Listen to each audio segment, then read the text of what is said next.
loads of feedback from the children that this has been the best day ever, and we were literally just making sort of Play-Doh foam modelling that then you could bounce.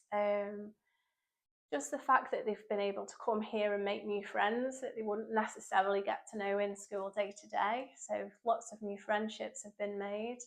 And from parents, quite a few positive comments. I've had one lovely mum that has recently been able to start work because both children are now in school, and she's been able to pick up some extra overtime, and she's currently took them away for a couple of days, and that's because she's had the chance of her children coming to HAF for her to be able to do that. So it's just lovely, really lovely experience.